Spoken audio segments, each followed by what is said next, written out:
All right, welcome back to the Onebar and Lupagus show. I'm Onebar with Lupagus, and it is time for the weekly news and nuggets.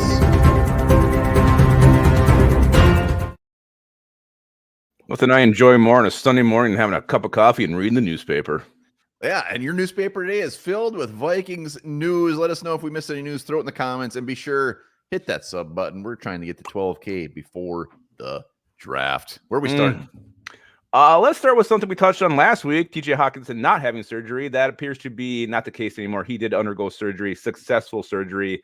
So now it's just that timeline of when he's going to be back in Vikings uniform, probably looking like October at the earliest-ish. I'm not a doctor. I just hope it's damn soon, and it'll be interesting if they address the tight end position in the offseason, whether it's a free agent, whether it's a draft, because without him, that hurts, and that first month is just crucial. It's going to be absolutely brutes. Got to have Hawkinson out there. Gotta have him. Will be out there. Let's go to former Vikings head coach Michael Zimmer. Michael Zimmer getting some sniffs to be the Cowboys defensive coordinator. Yeah, so he'd be joining forces with a former nemesis in Mike McCarthy. And I'm a little surprised by this because to me, number one, there's two things. Number one, just Zimmer, the shit you hear about him, the how contesting he was with everybody who came in, not very, pleasurable to work with. Just seemed like a real grump, real asshole. But then also, like, I feel like his defense was figured out halfway through that 2017.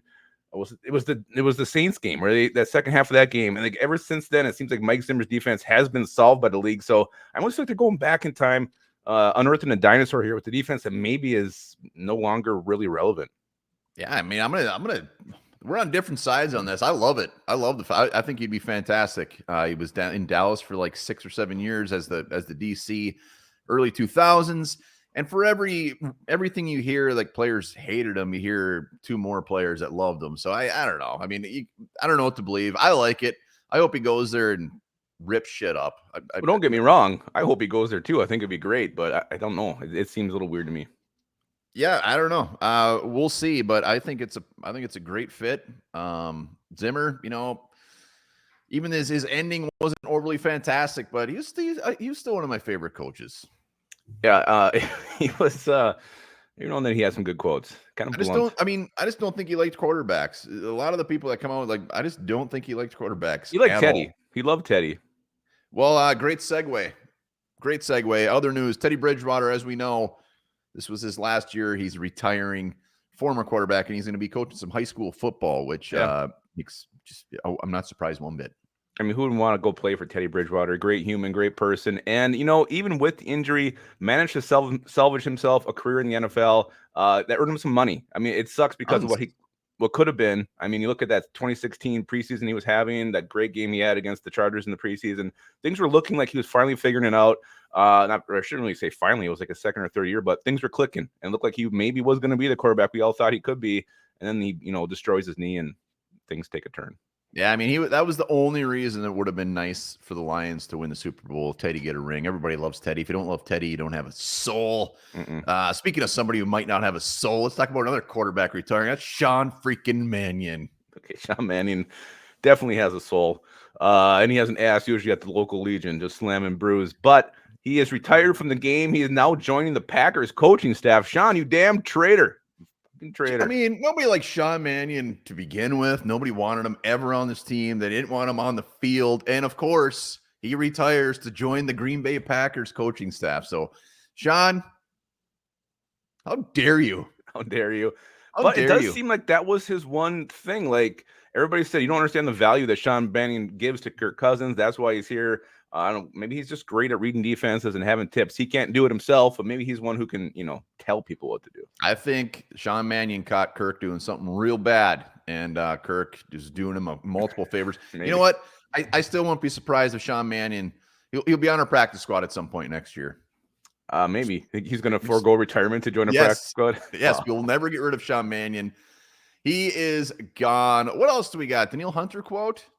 Yeah, basically, what do you just say? Like, I'll see what comes my way. I'll take the best. I mean, it was kind of like, I'll take the best place. He's pretty much saying, he said, my job, like I said, is to do my job. I'm going to make sure I stay in shape, and whatever is best available for me, I'll take it.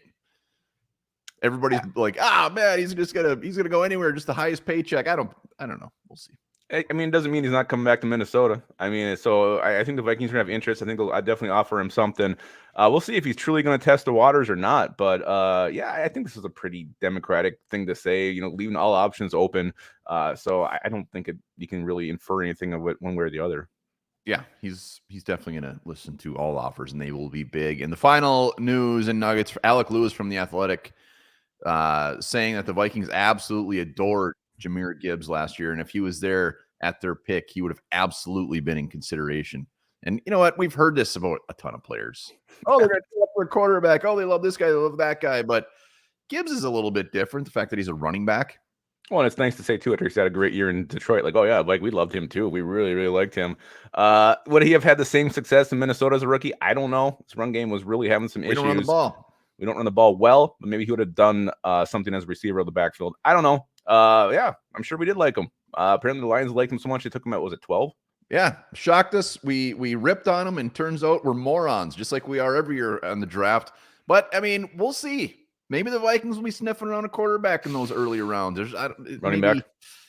Yeah, we'll see. I would be really surprised, but at the same time, I probably wouldn't be that surprised. But how pissed would we have been if the Vikings would have actually took a running back at 23 last year with all the needs we had? Well, generally we don't like the picks anyways, and they turn out to be good. So we're never really right. So at first we would have been pissed, and then it would have been awesome. We'd be like, what a pick. I would have been on here crying and drunk about it. That's all right. That's all right. That is the weekly news and nuggets. Like I said, if we missed something, throw it down in the comments. Hit that sub button. And remember this, broccoli, cabbage, and Brussels sprouts all contain a little bit of cyanide. Eating them primes your liver to deal better with other poisons.